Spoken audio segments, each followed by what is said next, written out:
পশ্চিমবঙ্গে এসআইআর শুরু হয়ে গিয়েছে। তো আপনাদের যাদের 2004-এর পর জন্ম, তো এই এসআইআরে আপনাদের কি কি ডকুমেন্টস লাগবে তো বিস্তারিত জানাবো। এছাড়া কমিশনের তরফ থেকে 11টি লিস্ট প্রকাশ করা হয়েছে। তো সেই 11টি লিস্ট কি কি বিস্তারিত আপনাদেরকে জানিয়ে দেবো। অবশ্য ভিডিওটা প্রথম থেকে শেষ পর্যন্ত দেখবেন। এছাড়া চ্যানেল নতুন হয়ে থাকলে পরবর্তী ভিডিওর লেটেস্ট নোটিফিকেশানগুলো সবার প্রথম এই চ্যানেল থেকে পাওয়ার জন্য চ্যানেলটি সাবস্ক্রাইব করে পাশের বেল আইকনটি নোটিফিকেশান অল করে রাখবেন। এছাড়া ভিডিওটি ভালো লাগলে অবশ্যই ভিডিওটিতে একটি লাইক দিয়ে দেবেন। পশ্চিমবঙ্গে এসআইআর শুরু হয়ে গিয়েছে।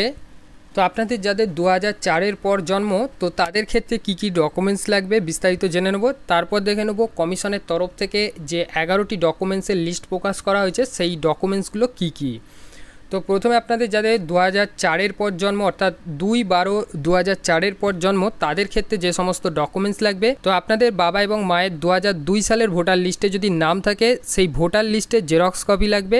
এছাড়া আপনাদের নিজেদের একটি জরুরি কাগজ, তো এই জরুরি কাগজটা কি লাগবে সেটা আমরা ভিডিওর মধ্যে আপনাদেরকে জানিয়ে দেবো। এরপর আপনাদের লাগবে একটি রঙিন ছবি। তো এরপরে দেখে নেব কমিশনের তরফ থেকে যে 11টি নথির কথা বলা হয়েছে সেই 11টি নথি কি কি। তো এখানে আপনারা দেখতে পাচ্ছেন, এখানে বলা হয়েছে কেন্দ্রীয় অথবা রাজ্য সরকারের কর্মী হিসাবে কাজ করছেন অথবা পেনশন পান এমন পরিচয়পত্র। এরপর আপনাদের 2 নম্বরে রয়েছে 1987 সালের 1 জুলাইয়ের আগে ব্যাংক, পোস্ট অফিস, এলআইসি এবং স্থানীয় প্রশাসনের দেওয়া যে কোনো নথি। এরপর আপনাদের লাগবে জন্ম শংসাপত্র অর্থাৎ বার্থ সার্টিফিকেট বা জন্ম সার্টিফিকেট। এরপর আপনাদের পাসপোর্ট রয়েছে। 5 নম্বরে বলা হয়েছে মাধ্যমিক বা তার অধিক কোনো শিক্ষাগত শংসাপত্র অর্থাৎ মাধ্যমিক, উচ্চ মাধ্যমিক বা যদি আপনারা কলেজে পড়াশোনা করে থাকেন সেক্ষেত্রে আপনাদের অর্থাৎ যে কোনো একটি শিক্ষাগত সার্টিফিকেটের কথা এখানে বলা হয়েছে। এরপর 6 নম্বরে আপনারা দেখতে পাচ্ছেন রাজ্য সরকারের উপযুক্ত কর্তৃপক্ষের দেয়া বাসস্থানের শংসাপত্র অর্থাৎ আপনাদের রেসিডেন্স সার্টিফিকেট। এরপর আপনাদের রয়েছে ফরেস্ট রাইট সার্টিফিকেট অর্থাৎ বন অধিকারের সার্টিফিকেট। যারা জঙ্গল এরিয়ায় বসবাস করেন তাদের ক্ষেত্রে আপনার ফরেস্ট অফিসারের কাছ থেকে এই সার্টিফিকেট পেয়ে যাবেন। এরপর রয়েছে জাতিগত শংসাপত্র অর্থাৎ আপনাদের caste certificate, ST, SC, OB যদি আপনাদের কাস্ট সার্টিফিকেট থাকে সেই কাস্ট সার্টিফিকেটের কথা এখানে বলা হয়েছে।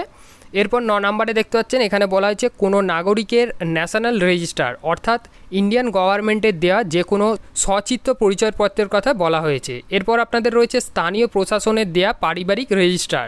এরপর 11 নম্বরে বলা হয়েছে জমি অথবা বাড়ির দলিল অর্থাৎ আপনাদের জমি অথবা বাড়ির যদি দলিল থাকে সেই বাড়ি বা জমির দলিলের কথা এখানে বলা হয়েছে। এই 11টা ডকুমেন্টসের কথা কমিশনের তরফ থেকে জানানো হয়েছে। যাদের 2002 সালের ভোটার লিস্টে নাম নেই অর্থাৎ তাদের যদি নাম না থাকে এবং তাদের বাবা মায়েরও যদি নাম না থাকে তো সেক্ষেত্রে আপনাদেরকে এই 11টা ডকুমেন্টস দেখাতে হবে। এরপর আপনাদের যাদের 2004-এর পর জন্ম অর্থাৎ এখানে আপনাদেরকে বলেছিলাম নিজের একটা জরুরি কাগজের কথা, সেই জরুরি কাগজ কমিশনের দেওয়া এই 11টি ডকুমেন্টসের মধ্যে আপনাদেরকে যে কোনো একটি দিতে হবে। তো আশা করছি আপনারা সকলেই বুঝতে পেরেছেন। তো এই নিয়ে যদি আপনাদের কোনো মতামত থাকে আপনারা অবশ্যই কমেন্ট সেকশানে কমেন্ট করে আমাদেরকে জানাবেন।